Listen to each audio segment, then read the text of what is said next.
Fala aí, fanático vascaíno, fanática vascaína. Bom encontrar você aqui nesse domingão para debater sobre o que aconteceu ontem em São Januário, já projetar terça-feira, que é um jogo muito difícil. Peço a você o seu like, mãozinho que tá aqui embaixo, que é muito importante para o nosso conteúdo. Se inscreve no nosso canal.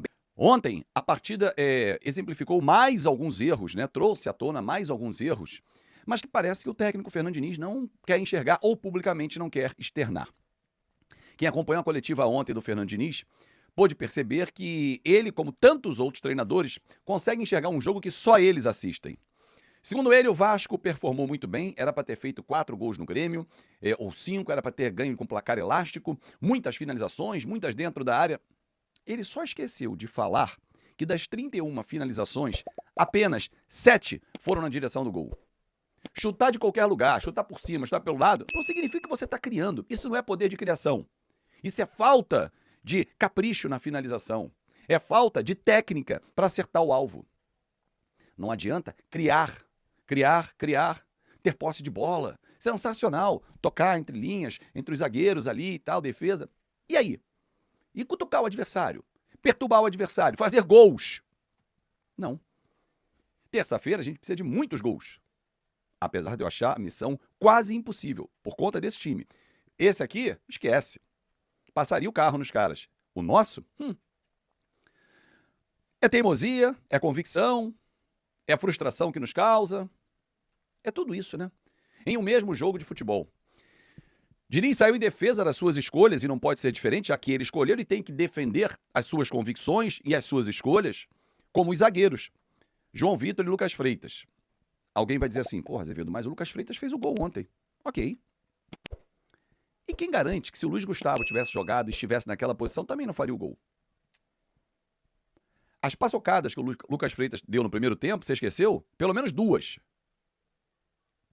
Inseguro, nervoso, não era jogo. O João Vitor, ele é sempre assim, até vinha fazendo boa partida, até que no lance do gol, ele falha 2 vezes. Ele faz a falta, toma o cartão e tá fora do jogo com o Inter. Obrigado, o árbitro de ontem, que tirou o João Vitor, porque o Fernando Diniz não iria tirar. E depois, ele não sobe na cabeçada do Gustavo Martins. Como é que o nosso sistema defensivo não falha? Ah, o Diniz falou, não são só os zagueiros. Mas muito das falhas vem dos zagueiros. Mal posicionados, não sobem, não marcam o adversário como tem que marcar, deixam os adversários livres dentro da área. Quantos gols nós vimos? Os nossos zagueiros plantados. Basta pegar o último jogo com o Independente Del Valle. No primeiro gol, quem marca os caras, o cara que faz o gol do Independente Del Valle é o Verratti, porque os nossos zagueiros estão torcendo com o olho. Depois da excelente defesa do Léo Jardim. Então, meu amigo, desculpa, meu amigo Vasco da Gama, o técnico Fernando Diniz tá poliana, enxergando só o lado bom da coisa que favorece para ele. Voltando a falar ainda do jogo de ontem, o Vasco voltou a insistir nos cruzamentos de diversos lugares. Nuno, então, cruzou muitas vezes e nenhuma com perigo. Escanteios, então, do Nuno, nenhum deles levou perigo. Ah, mas o gol saiu no escanteio, mas ele sai numa consequência, não vai direto. O que eu digo é o seguinte, cobrança de escanteio, alguém vem e cabeceia. Não tem isso. Ou uma jogadinha ensaiada para trás, um cruzamento perfeito. Não tem isso. E, de novo, a gente insiste em só jogar a bola pro Verratti. Por que não ontem ter testado o Ryan de falso 9? O Ryan tá bem. Testado ele de falso 9. As substituições do Diniz foram pavorosas. Pavorosas. Desculpa, o Cocão não pode ser a primeira opção. Não pode. A não ser que quando ele entre, ele performe. Ele não faz isso. Ah, mas no treino ele é um avião. Legal, então deixa treinando. Porque jogando não tá. Agora, provavelmente, ele arrebenta no treino porque ele treina contra o Vasco. E o time do Vasco tem as suas limitações. O time titular tem as suas limitações. Desculpa, o Cocão não vai mudar o cenário do jogo. Nada contra o rapaz. Mas também nada a favor. Se ele tem no banco o Jair, que ele tanto encheu o saco pra ficar, que o Vasco não abrisse mão dele, ele não bota o Jair em momento nenhum. Ou será que o Cocão está jogando muito pra ter minutagem pra vender?